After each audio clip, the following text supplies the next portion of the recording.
क्या धीरे धीरे आ रही है? जल्दी चाय लेके आ। ये क्या, तेरे को पता नहीं है मैं बड़े कप में चाय पीती हूँ, फिर छोटे कप में ले आई है। सॉरी मम्मी जी, आपके बड़े कप में ना मैंने मलाई डालकर फ्रिज में रख दिया है, अभी आप छोटे कप में चाय पी लो। तेरे पास ना हर बात का जवाब रहता है। और सुन, आज मैंने कीर्तन में जाना है और मेरी तरफ से प्रसाद है, आज हलवा बना दियो। जी मम्मी जी, मैं हलवे का प्रसाद बना दूंगी। हाँ जी। यार मेरा हेयर ऑयल खत्म हो गया है यार। तुम कल राशन लेने गई थी तो मेरा हेयर ऑयल ले आती यार, पता नहीं क्या करती रहती हो। राजीव, मुझे पता था आपका हेयर ऑयल खत्म हुआ है। जब मैं लेने लगी तो इसकी बड़ी बोतल थी, मैंने सोचा दूसरे स्टोर से ले लूं, पर एकदम से ना दिमाग से निकल गया। राजीव बेटे, इसके पास तो हर बात का जवाब रहता है। लगी हो कि फोन पर अपनी माँ के साथ बातें करने, जब तो हर बात भूल जाती है ये। मम्मी जी, आप ऐसे मत बोलो कि मैं अपनी मम्मी से फोन पे बात करती रहती हूँ। मेरी मम्मी से बात किए हुए मुझे 2-2, 3-3 दिन हो जाते हैं। राजीव, आप थोड़ी देर रुक जाओ, मैं आपका हेयर ऑयल लेके आ जाती हूँ। मम्मी जी को तो हमेशा मुझसे शिकायत रहती है, हमेशा राजीव के सामने मुझे नीचे दिखाती रहती हैं। मैं घर का इतना सारा काम करती हूँ, बच्चे संभालती हूँ, पूरा घर संभालती हूँ, आए गए को भी देखती हूँ, कभी भी मम्मी जी ने मेरी तारीफ नहीं की, हमेशा मुझे खरी खोटी सुनाती रहती है। कभी भी प्यार के 2 बोल नहीं बोल सकती मेरे साथ। ये बहू कहाँ है तू? जी मम्मी जी। ये ले काजू, हलवे में डाल दियो। और सुन, शाम को मैंने 5 बजे जाना कीर्तन में, उससे पहले हलवा बनना चाहिए। जी मम्मी जी, 5 बजे से पहले मैं हलवा बना के तैयार रखूंगी।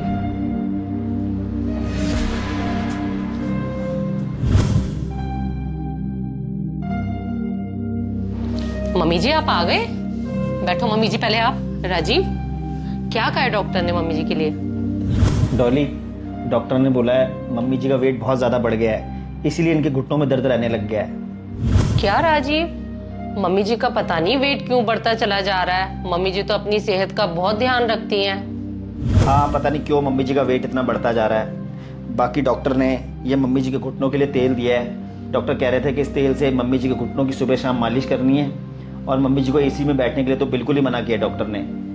राजीव, आप बिल्कुल भी टेंशन मत लो।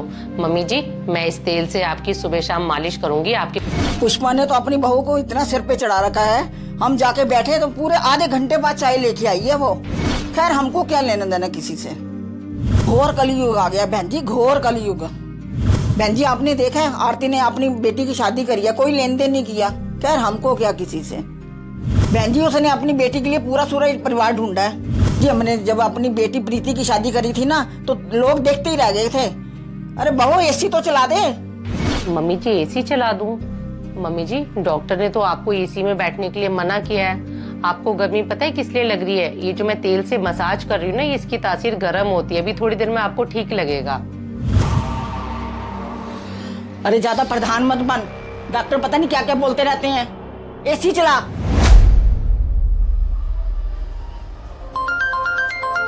अरे प्रीति का फोन। हेलो मम्मी, मेरे से तो बर्दाश्त ही नहीं होता, इन लोगों ने तो हद कर दी है। मम्मी, मैं भी तो एक इंसान हूँ ना। हाँ बेटे, अब बहुत हो गया है। इन लोगों ने तो तेरे को नौकरानी समझा हुआ है। हाँ मम्मी, आपने बिल्कुल सही कहा। इन लोगों ने तो मुझे नौकरानी बना के रखा हुआ है। इन्होंने तो मेरी जिंदगी ही खराब कर दी है। बेटा तू ऐसा कर, तू अपना बैग पैक कर और यहाँ आ जा। मैं दमाजी से अपने आप बात कर लूंगी। ठीक है मम्मी जी, मैं अभी के अभी आती हूँ।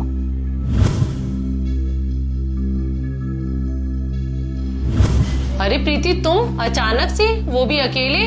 दामाद जी नहीं आए तुम्हारे साथ? अरे बहन, अचानक से कैसे आना हुआ? सब ठीक तो है ना बहन? भाई, कुछ भी ठीक नहीं है। मेरे ससुराल वालों ने तो मेरी जिंदगी खराब कर दी है। क्या मतलब? तेरे ससुराल वालों ने बहन तेरी जिंदगी खराब कर दी है? बहन, तेरे ससुराल वाले तो बहुत अच्छे हैं ना, हमने तो बहुत देखभाल के रिश्ता तय किया था। भाई, कोई अच्छे लोग नहीं है वो। उन्होंने तो मुझे नौकरानी समझा हुआ है, फुल टाइम के लिए नौकरानी। मुझसे और बर्दाश्त नहीं होता है। क्या प्रीति, फुल टाइम के लिए नौकरानी? प्रीति, बुरा मत मानना, अपने घर के काम करने में कोई नौकरानी नहीं बनता है। और वैसे भी तुम्हारी तो छोटी सी फैमिली है, सबके घर के यही काम होते हैं। भाभी, आपको क्या पता, अभी 1 हफ्ते पहले तो मेरी सास की बाईपास सर्जरी हुई है।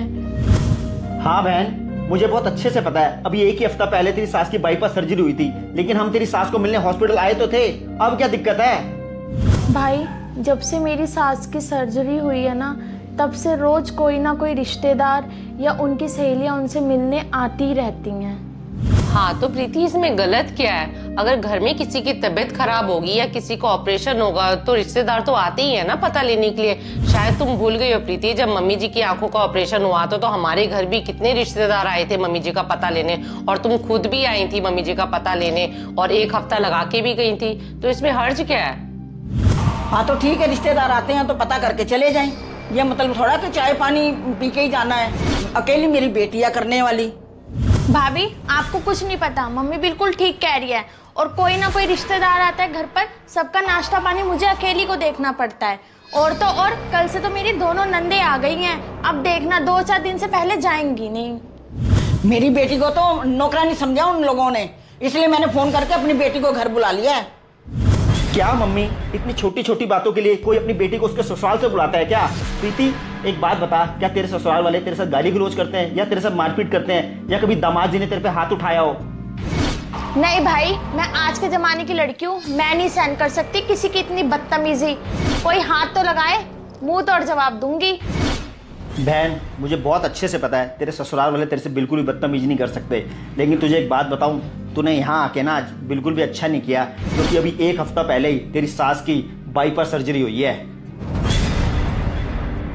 प्रीति एक बात बताऊं, बुरा मत मानना, शादी के बाद एक बेटी का घर उसका ससुराल ही होता है, और कहाँ सुनी किसके घर में नहीं होती। 4 बर्तन होते हैं वो तो खटकते खटकते हैं। मम्मी जी मैं ठीक कह रही हूँ या नहीं कह रही हूँ? प्रीति ऐसे अपना घर नहीं छोड़ा जाता। मम्मी मैं तो आपको बस एक ही बात बोलूंगा, जितनी गलती बहन की है ना उतनी ही गलती आपकी है। मम्मी देखो, बुढ़ापे में बीमारियां तो लगी जाती है ना, अब आप सोच के देखो, अगर आपका ऑपरेशन हो और आपकी बहू डॉली आपको छोड़ के चली जाए तो आपको कैसा लगेगा? मम्मी आप तो ना बस अपना घर संभालो, आपको ना इस उम्र में बिल्कुल भी शोभा नहीं देता कि अपनी बहू के साथ गलत व्यवहार करो और अपनी बेटी के घर में दखल अंदाजी करके उसका भी घर खराब करो। भाई भाभी मैं अपने किए पे बहुत शर्मिंदा हूँ, और थैंक यू मेरी आंखें खोलने के लिए। मैं अपने घर वापस जा रही हूँ। फ्रेंड्स, हमारी हमेशा यही कोशिश रहती है कि हम जिंदगी के उन पहलुओं को दिखाएं जिसका संबंध ऑलमोस्ट सभी की जिंदगी से होता है। अगर आपकी बेटी सच में ही अपने ससुराल में दुखी है या उस पर अत्याचार हो रहा है तो आप उसका जरूर साथ दें, लेकिन अगर आपकी बेटी झूठ बोल रही है या छोटी छोटी बातें बता रही है आपको, तो प्लीज़ उसका साथ कभी मत दें, उसको समझाएं। धन्यवाद।